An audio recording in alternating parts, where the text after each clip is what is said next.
Let's talk about units. I really feel like understanding units is the most important thing that it comes down to when learning Call of War. And I guess you could argue in a way that the game isn't perfectly balanced because there are such big differences, and it's not just a rock, paper, scissors concept where every unit is equally good but just in different situations. That's really not the case here. And of course, with these tier lists in Call of War, you can make the argument that you should need different tier lists for the different doctrines. And that is sort of true. Different doctrines give different bonuses. And even though these bonuses are significant, they aren't like insanely big. They're usually like a 15% strength buff, and that probably makes them jump up like one tier or down a tier based on what doctrine it is. I'm assuming here that we are playing the vanilla Call of War experience. What does that mean? That we are playing by ourselves on an FFA map, like 22 player map or 100 player map, something like that.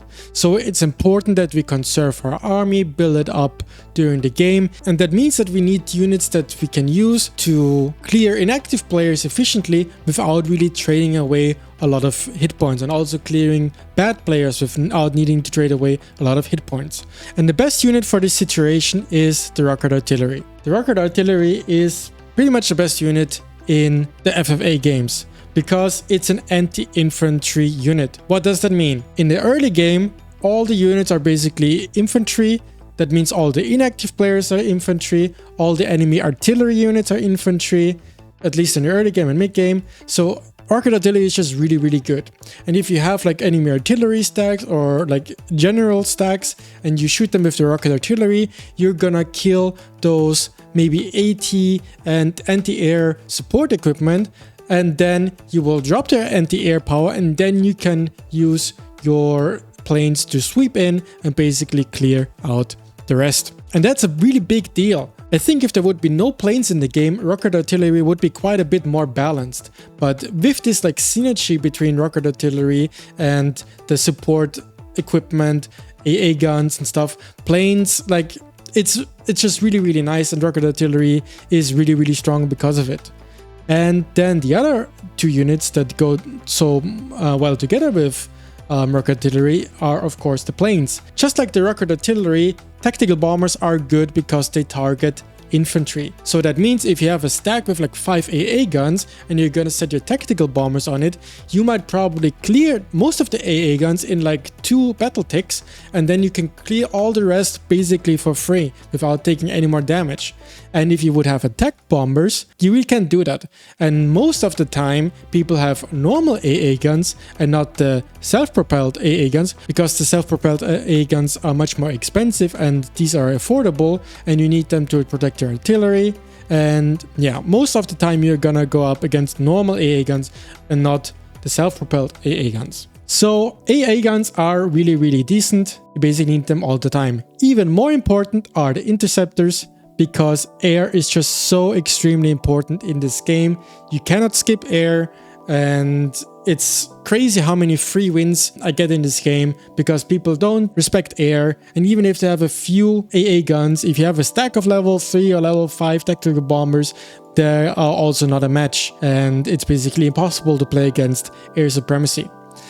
Then self-propelled AA guns, they are a little bit tricky, I feel like. What do we know from now? It's very good to play around planes and artillery. There is another playstyle that exists in theory that uses AA guns together with things like motorized infantry and like offensive melee combat units. And I don't really like them because you're gonna need to trade hit points by attacking people. And I think it's not that good. And with, for example, commanders, you have stealth, of course. However, I don't really feel like stealth is that significant because many units that are very much used do have detection, right? We have the interceptors, we have the armored cars, you have the motorized infantry. All of these can detect stealth units. So I don't really think stealth units are that great just for the sake of being stealth. Then we have the militia. Militia is pretty much the same thing. Militia isn't really that good. Infantry basically is just a better version. It gets the job done. And militia also scales really badly into late game because you can't upgrade them more than 3 times. Yeah, militia just not that great, to be honest. We have the paratrooper. I think the paratrooper is not that good.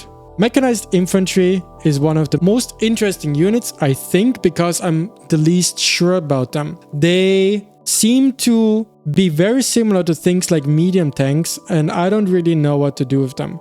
I never really go for them. I usually want to diversify into medium tanks. People usually in the big maps make tanks a lot, and you really don't want a lot of light armor. I feel like light armor is actually not that good in mid and late game on big maps, so I don't really like the mechanized, but overall it's still a good unit, and especially with allies they get some buffs. And I've seen people make them in mass.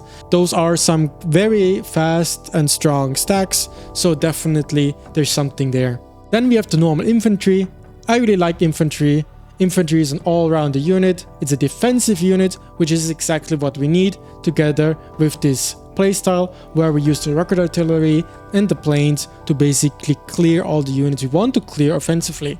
And then we pair our rocket artillery together with the AA and the infantry, and then basically we're gonna shoot units that are charging us, and while they're charging us they lose a lot of health points, and by the time they reach us we can use the infantry and the rest of the meat shield to basically just hit them. And they also give us a lot of hit points and protection against other artillery and against other planes. It's extremely useful, and because we start every game with like 18 or more infantry, it's also very efficient to upgrade infantry. So I think infantry is a great unit and I really like it. So then we have the AT guns. AT guns are a little bit similar. I think I would put them here. They are not quite as useful as the AA guns. You really need AA guns every game. AT guns I don't get every game. I usually get them just as a safety. You know, sometimes people do have scary looking stacks of like medium tanks and stuff where your infantry doesn't really scale that well, and then you just want to basically get some AT guns out. Then the next unit we can do is the artillery piece. The artillery, even though they just got some buffs in the latest patch, I still don't think is viable. The rocket artillery is just so much better. Yeah, it just doesn't offer that much. It's just a worse version. From all the things I explained, what makes rocket artillery and tactical bombers good, artillery is basically the opposite. If you're gonna fight a mixed stack, you're not gonna be targeting their artillery, you're gonna be targeting the tanks. So then we have the self-propelled artillery. I don't think I've ever made this unit, because at least with artillery you can argue that, you know, you get there early, you can maybe leverage some day one power spike, and the self-propelled artillery is very similar. At least maybe you can make it in the mid and late game if you really face mass tanks, and then you can kite them a little bit more, but that would mean you would also need to pair them with some self-propelled anti-air and some other fast units that can protect them. It's just a little bit messy. It's a playstyle that I don't really like. It becomes very expensive very quickly, and I wouldn't do that. Then the next unit here is the armored car. I think the armored car is great. I would put it into A tier. I make it basically every game. However, it's not like this crazy necessary unit. I would still win just fine without the armored car. Decent unit. I like it in the mid game, I like it in the early game, but of course it doesn't do crazy things. It's just good for some scouting. It's fast, it's a meat shield, it's good against infantry, it can protect your rocket artillery. Yeah, overall a good unit. Then the light tank. I don't really make light tanks except for Pan-Asian. Pan-Asian light tanks are crazy. They're really good, and you can really use the power spike. On day 4, you can pair it together with the enhanced terrain bonuses to take battles on the plains. You just gotta be careful that you're not fighting in unsuitable terrain. But overall, you know, it's an offensive melee combat unit, just like the motorized infantry. There is more value to them. I feel like sometimes they can still defend. Motorized infantry is kind of lackluster in defense, but yeah, I wouldn't usually make them. I saw people in some of the community games that we made where it's not like FFA but actually team versus team, that people really like light tanks, especially in the early game. But yeah, then medium tanks I think are actually decent. I would almost put them like somewhere in between. They're not as fundamental as these other units, However, they're still really good. Maybe actually I'm gonna put them here. Not sure. Medium tanks are really useful in the mid and late game. They can hold their own, they're fast, they're just very versatile. You know, usually if you have your rocket artillery stacks and then your planes, even though planes can reach out, you usually want to have some fast units that can push like the boundaries and do scouting, push forward where your rocket artillery doesn't have to go all the time, because rocket artillery is slow, of course. So I really like to make medium tanks in the mid and late game if everything is going well, to keep me expand more quickly. And I can also use them for defense. So it's a very versatile, very good unit, and you can use it to charge rocket artillery, which heavy tanks really can't do. I think heavy tanks are a fairly underwhelming unit. They're made a lot in the games that I see because they have high stats, but they don't really have the speed to threaten the artillery, to threaten the planes. So what do they really do? They rely on the enemy to be stupid enough to engage you in melee combat without really punishing you for it. So I don't really think they're a good unit. Then we have the tank destroyer. The tank destroyer probably goes here. The tank destroyer is a unit that I don't really make, but I respect it. That's funny. I usually make medium tanks over tank destroyers for my like anti-tank purposes, and I would even make AT guns over tank destroyers, but I can still see it. I usually think that the AT guns are really cheap. I usually don't make any AT guns early game, and then I only add them in the mid and late game.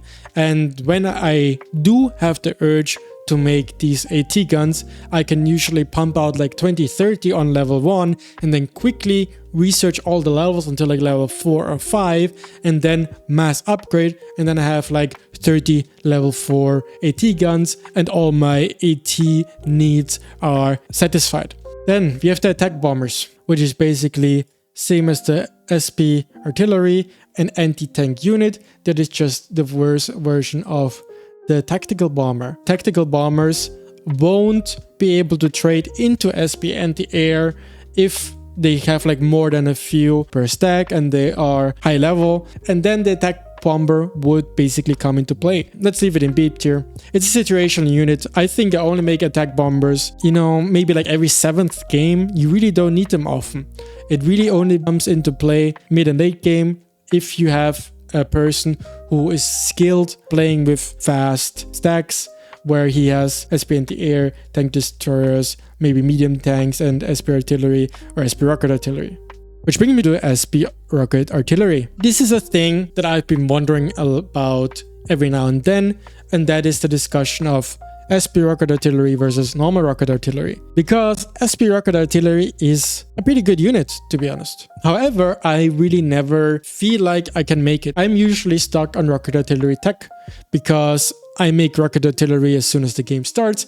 I keep making it, and then I also want to upgrade it, of course. And SP rocket artillery is a different upgrade than rocket artillery, and it requires the rocket artillery upgrade. So you're like in front of the question, like, do you now tech into both rocket artillery and SP rocket artillery? Do you abandon the tech of rocket artillery and switch to SP rocket artillery? I just really haven't figured it out that much yet. SP rocket artillery might be a unit in the future that I might put somewhere else. But of course, there's always then the question of you need support weapons to go with it, right? Usually, if I have anti-air, AT, infantry, and rocket artillery tech, and I tech all of these units, then what's the point of having SP rocket artillery? What units are gonna pair them with? Am I gonna pair it with some low-level SP anti-air? Some medium tanks? That's the problem, right? You can't really do slow stacks and fast stacks at the same time. You don't have the technology for it. You don't have the research for it. You kind of need to choose. I don't think you have the freedom to go for the fast stacks. I don't think it's an A tier. I really want SP rocket artillery to be a good unit. I want to use it, but I don't think I can. You have the strategic bomber. Strategic bomber is a cool unit. It's crazy how much you can get done with strategic bombers. They are a very strategical unit. It's very fascinating. It's a surgical unit. You only basically need like sometimes even just one strategic bomber to really impact the game. You don't really need a stack to achieve your goals most of the time. It's mostly about catching enemy airplanes out of position, but they can really impact the game quite hard. I don't think you need them. I often win games without making strategic bombers. Strategic bombers are mostly useful against people who use air a lot. Not sure, to be honest. You could maybe put it in to B tier, but I think it's fine here. Then we have the naval bomber. Of course, the naval bomber is a situational unit. And as you can see, I didn't include the ship units here because they are more like a game of their own. And it doesn't really make sense to rank Navy units because Navy is a complete rock, paper, scissors game. If we only had 5 ground units and they all count their specific unit, making a tier list also wouldn't really make sense. And naval bombers, let's just put them here. They're a good unit. I don't make them every game. They're situational. All right, railroad guns.